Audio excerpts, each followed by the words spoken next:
Welcome back sa ating FB page na Free Reviewers with Leonalyn at sa ating YouTube channel na Solving Math with Leonalyn. Now, dito na tayo sa pinaka-last part na ito ay, saan ba ito galing? Random post ito sa ating FB group na Philippine Civil Service Review for All. Matagal na to ha. Matagal na yan siya. So, dito na tayo sa pinaka-last part nito. Of John's salary, 1/10 is spent for clothing, 1/4 for board and lodging. What part of the salary is left for another expenditures and savings? Anong gagawin natin? Yung mga fractions na nandito, i-add lang natin yan. Bali 1/10 sa kabuuan ba? 1/4 sa mismong kabuuan.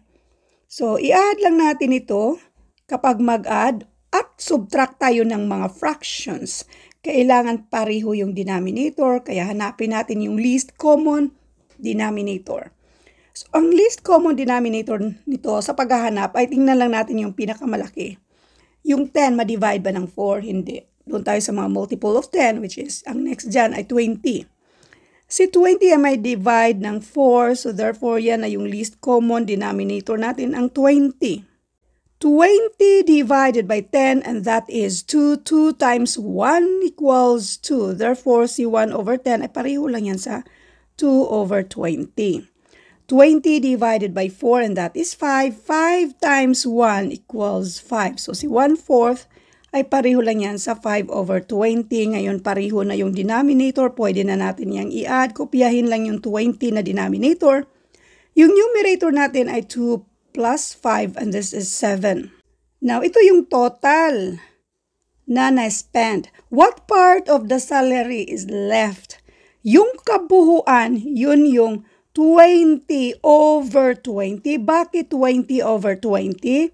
Kasi, ikopyahin natin yung denominator na 20 dito sa 7 over 20. Ito ang kabuuan, meaning equal siya sa 1, yung kabuuan. So, 20 over 20, that is also equal to 1. Marami tayong minsan may magtatanong, ma'am, bakit 20 over 20? Pwede naman ding 5 over 5, pero kailangan pareho yung denominator.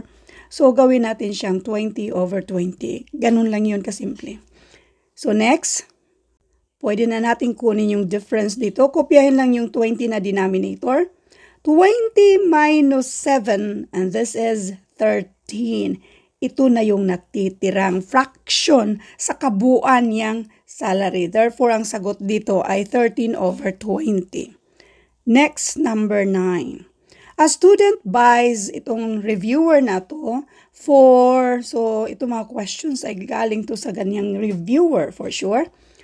For 175 pesos after receiving a discount of 12.5%.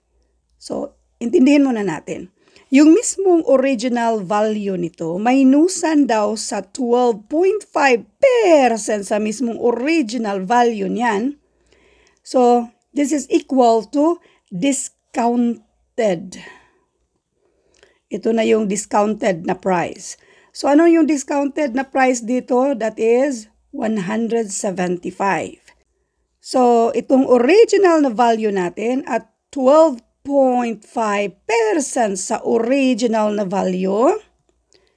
So, ito yung kabuuan. Therefore, that is 100%. So, therefore, this is 100% sa mismong original value. Minusan natin ang 12.5% sa original value. Now, yung discounted rate natin na mismo yung price na 175 ay equivalent yan siya dito sa 87.5%. Itong 87.5% sa original na value, ito na yung 175. Therefore, pwede nating i-rephrase yung mismong given problem para mas madali siyang gawan ng equation. 175 is 87.5% of the original value. So, ang hinahanap naman natin ay yung original value nito, yung what was the mark price. kopyahin natin si 175. Ang is equal sign yan siya. Ito namang 87.5, depende na sa inyo kung gusto nyo itong gawing 0.875, tapos ang of multiplication para makuha natin yung value nitong original value bali. Kapag pang-multiply siya dyan, kung i-transfer natin para makuha lang natin yung value na hinahanap natin, pang-divide na siya dito sa kabila. Or mag-divide tayo ng 0.875 to both sides para makancel na ito. So, i-divide na natin ito. Wait, mag-divide muna tayo. 175, i-divide natin sa 0.875. Lahat ng pang-divide, kailangan nating i-move itong decimal 3 times para maging whole number niyan kasi lahat ng pang-divide ay kailangan talagang whole number. So, kung 3 times tayo nag-move, ganun din ang gagawin natin dito sa loob. 1, 2, 3 at i-align yan siya sa taas. Yung space, lagyan natin ng 0.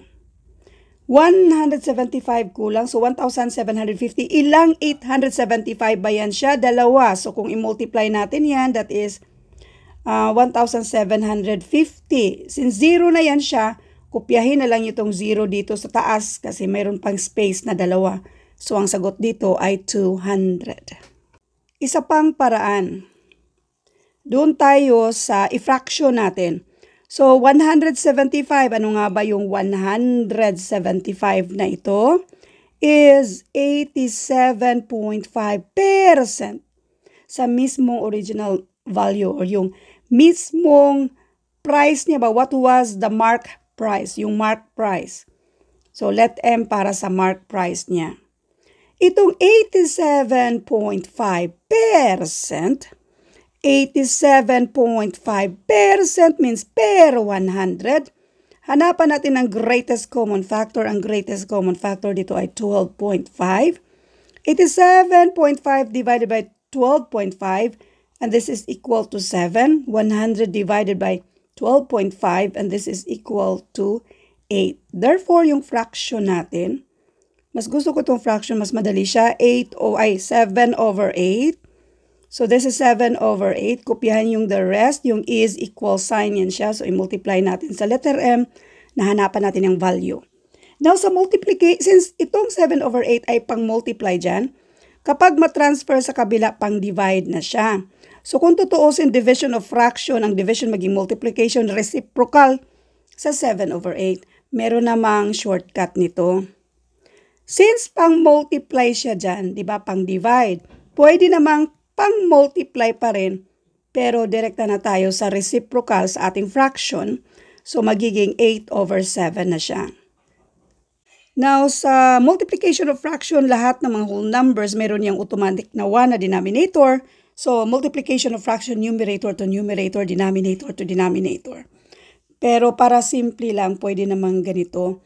175, i-divide na natin ng 7, that is 25. Para sa 25, yan yung i-multiply lang natin sa 8, which is equal to 200 pa rin.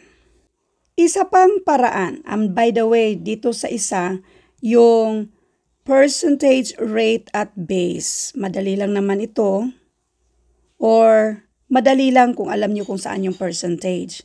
So, ito yung percentage, yung rate natin ay ito, so ang hinahanap natin ay yung base. So, ganun pa rin kung base ang hinahanap, that is equal to percentage divided by rate, which is ginawa na natin yung percentage ng 175 na dinivide natin sa 0.875. Nakuha na natin yan, which is equal to 200. So, all I hope na nag-gets nyo na. Otherwise, kung gusto nyo yung Canto style way of solving. Although medyo mahirap man tong 12.5, pero isipin nyo na lang kalahati siya sa 25. So, ang 25%, yung sa 100, meron niyang 4 na hati. 4 yan siya. So, isipin natin yung 25. Kung hatiin pa natin yan, ito na yung 12.5. Ito na yung 12.5. Now, receiving a discount of 12.5, ito na yung ating discount na 12.5. So, ang nabayaran na lang ay ito lang siya. So, yan ay 87.5%. Ito yung mga percent. Tapos, yung nabayaran, yan ay 175. Yung 175, i-divide natin. Ilan to mga boxes? 1, 2, 3, 4, 5, 6, 7. I-divide natin sa 7 lahat ng mga boxes na ito. So, therefore, 175 divided by 7, which is equal to 25. Kada box dito ay 25. So, tag 25 yung lahat ng mga boxes na yan. Then, ito namang na-discount, since pareho lang yung sukat na yan, kasi lahat ng mga boxes ay 12.5, hinati natin tag 12.5%. So, this is also 25. Ang gagawin na lang natin, i-total natin lahat yan. So, ilang 25 ba yan? 8. So, 25 times 8 or i-add mo 25 plus 25 plus 25. So, anyway, 25 times 8 and this is equal to 200. Kaya ang sagot dito ay 200. Thank you for watching and all. I hope na meron kayong natutunan sa videong ito. Kayo na mamili kung saan kayo hiyang sa lahat ng mga solutions na sinishare ko. Thank you and God bless.